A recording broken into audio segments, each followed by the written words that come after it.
오늘도 주님의 말씀을 사모해서 수요 예배 자리에 나온 여러분들 환영하고 축복합니다. 오늘 이 시간 하나님의 크신 은혜를 누리시는 귀한 시간이 되시기를 소망합니다. 우리가 성경을 묵상하다가 보면 읽기 어려운 부분들이 나오죠. 그래서 특별히 새해 같은 경우에 우리가 성경 일독을 하겠다고 결단하지만 잘 읽다가 중간에 이렇게 멈칫하는 부분이 나옵니다. 예를 들어서 출애굽기 25장 이후를 보면 성막을 짓는 과정이 나와요. 근데 그게 굉장히 읽기가 난해합니다. 같은 말 또 하는 것 같고 또 좀 이렇게 우리가 접하기 어려운 치수라든지 이런 게 나와서 좀 어렵습니다. 그런데 어떻게 잘 넘어가면 그 다음부터는 진짜 어려운 레위기가 나오죠. 똑같은 얘기를 반복해서 계속해서 읽게 만듭니다. 그래서 우리가 성경을 레위기, 민수기, 신명기 같은 율법서에 가서 읽기를 중단하시는 분들이 생각 외로 많이 계십니다. 그런데 그 어려운 구절들을 다 헤쳐나가도 중간중간 성경에서 우리의 묵상을 막는, 좀 묵상하기 힘들게 만드는 그런 구절들이 나오는데 바로 사람의 이름들이 나열되어 있는 부분들이에요. 그래서 성경에서 우리가 사람의 이름들, 우리가 아는 이름들은 생각 외로 별로 없습니다. 근데 성경의 이름들이 쭉 나열되어 있는 거 보면 처음 듣는 이름들도 있고요. 그리고 전혀 이해하기 어려운 그런 이름들도 있습니다. 대표적인 것이 뭐죠? 족보입니다. 족보를 읽으면 머리가 아파요, 사실은. 그렇죠? 근데 신약 성경의 첫 번째 책 마태복음은 이 읽기 어렵다는 족보를 내세워서 그 첫 장을 열고 있습니다. 마태복음 1장 1절은 이렇게 시작합니다. 아브라함과 다윗의 자손 예수 그리스도의 계보라. 그러면서 무려 16절을 계속 누가 누구를 낳고 이러면서 계속해서 이어가요. 오늘 제가 사실은 1장 1절부터 17절까지예요, 본문이. 근데 중간에 너무 길고 계속해서 반복하다 보니까 앞에랑 끝절이랑 잘라서 2절만 그렇게 사실은 올렸습니다. 근데 우리가 생각할 때 예수님의 계보를 왜 굳이 여기에 넣었을까? 이 나오는 이름들이랑 우리랑 무슨 상관이 있을까? 그렇게 생각해 보신 적 없으세요? 저는 많거든요.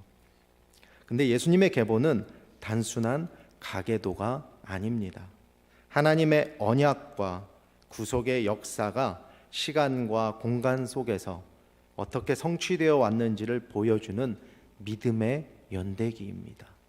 예수님의 계보는 또한 복음의 뿌리입니다. 예수님의 그 족보 안에 하나님의 신실하심과 또 섭리 그리고 하나님의 은혜가 담겨져 있다는 것입니다. 마태복음을 쓴 이 마태는 그 자신의 복음서를 유대인들을 위해서 썼습니다. 유대인들을 염두에 두고 복음서를 기록했습니다. 그래서 유대인에게 있어서 이 메시아는 반드시 아브라함의 후손이어야 했습니다. 또 다윗의 자손이어야 했습니다. 마태는 예수님께서 바로 이 언약의 계보를 따라 오신 구약이 기다려온 메시아라는 사실을 선포하고자 예수님의 족보로 복음서를 시작하고 있는 것입니다. 17절 말씀을 보시겠습니다. 그런즉 모든 대수가 아브라함부터 다윗까지 14대요 다윗부터 바벨론으로 사로잡혀 갈 때까지 14대요 바벨론으로 사로잡혀간 후부터 그리스도까지 14대더라. 여기서 마태는 예수님의 족보를 세 부분으로 나누어서 열거하는 것을 보여주고 있습니다.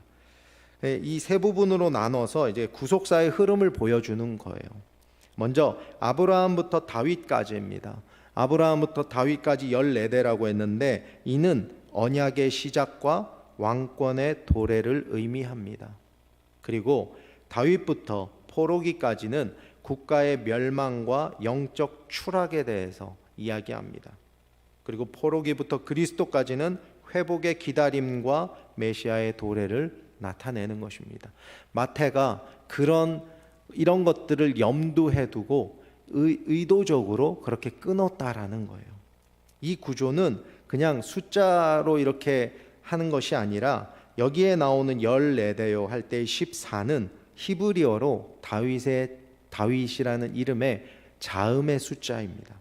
그래서 마태는 구조적으로도 예수님이 다윗의 자손임을 강조하고 있는 겁니다. 저자 마태는 예수님의 계보를 아브라함과 다윗의 자손이라고 정의를 합니다. 아브라함과 다윗은 구약에서 하나님과 중요한 언약을 맺은 인물입니다.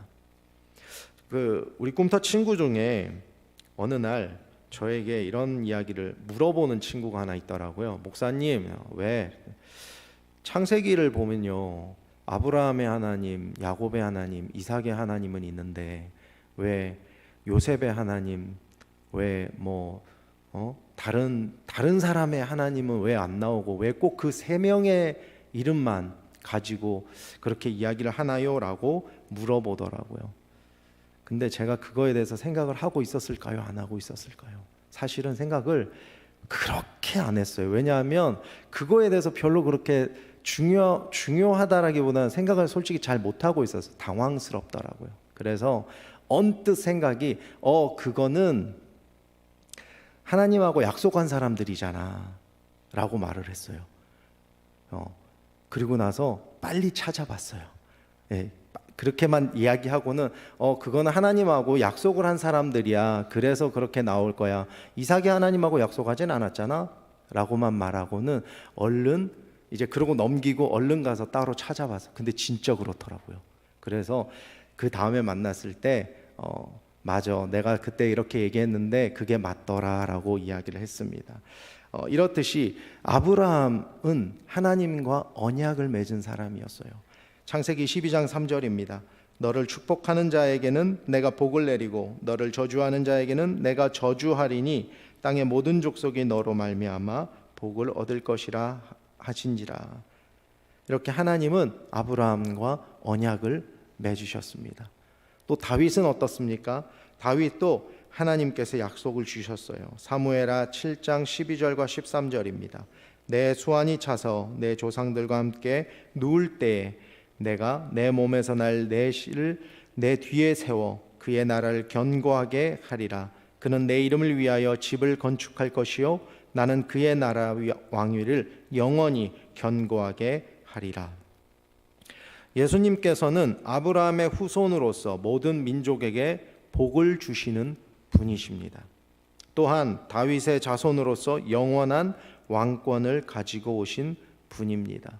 이 언약의 계보를 따라서 예수님이 오셨다는 것입니다. 그래서 우리가 믿고 따르는 예수님은 그냥 신화적인 인물이 아니고 영적인 인물이 아니라 실존하는 우리의 역사 속에 오신 하나님의 아들이신 것입니다. 하나님은 약속을 반드시 지키는 분이시죠. 우리가 생각하기에 하나님의 약속의 성취가 더디게 느껴질지라도 그래도 분명히 하나님께서는 약속을 성취하십니다. 예수님의 오심은 수천 년 전에 하신 약속의 정점이었습니다. 그래서 하나님의 약속은 지연될 수는 있지만 폐기되지는 않는다는 것입니다. 예수님의 계보를 계속해서 보면 예수님의 조상 중에 의외의 인물들이 좀 등장을 합니다. 특히 5명의 여인이 기록되어 있습니다. 유대 사회는요, 우리 나라의 옛날의 조선시대 때와 같이 그보다 더 남녀 구분, 남녀 차별이 훨씬 심했던 사회적 배경이 있습니다. 그래서 사실 족보에 여인의 이름이 들어간다는 것 자체가 말이 안 되는 거예요. 근데 여인의 이름이 들어갔습니다. 근데 이 사람들의 면면을 보면 우리는 그냥 그러려니 하고 넘어갈지 모르지만 유대인들에게는 정말 까무러칠 일인 거예요. 그들이 누굽니까? 다말, 라합, 룻, 바세바, 그리고 마리아입니다. 다말을 한번 볼까요? 그는 시아버지와의 관계 속에서 자녀를 낳았습니다. 이 일은요, 지금도 용납될 수 없는 일이에요. 룻과 라합은 이방 여인입니다. 유대인들이 자기들의 혈통에 대해서 얼마나 중요하게 생각을 합니까? 그런데 메시아의 족보에 이방 여인의 이름이 올라가 있는 거예요. 심지어 라합은 어떻습니까? 이방 여인 플러스 기생이에요. 유대인들이 받아들일 수 없는 일입니다. 그리고 바세바는요, 다윗과의 불륜으로 자녀를 낳았죠. 심지어 성경은 바세바의 이름을 바세바라고 기록하지 않습니다. 늘 우리아의 아내라고 기록함으로써 다윗의 죄를 계속해서 상기시켜주고 있습니다. 그리고 마리아는 어떻습니까? 당시 사회적 기준으로 혼전 임신을 한 처녀입니다. 받아들일 수 없는 사람이죠. 이들 모두가 사회적으로 낙인이 찍히거나 도덕적으로 문제가 있었던 인물이었습니다. 그러나 하나님은 그들을 통해서 구속사를 이어가셨습니다. 여기에 한 가지 공통점이 있는데요. 그게 바로 이들 모두 하나님의 은혜로 그렇게 세워졌다라는 겁니다. 개혁주의 신앙은 하나님의 은혜에 기초합니다. 우리는 우리의 자격으로 하나님의 일을 이룰 수 없습니다. 구속사는 항상 하나님의 일방적인 은혜로 진행되어 갑니다. 하나님께서는 죄인인 자들을 택하시고 구원하시고 그리고 사용하십니다. 우리가 잘 아는 어거스틴은 청년 시절에 방탕한 삶을 살았습니다.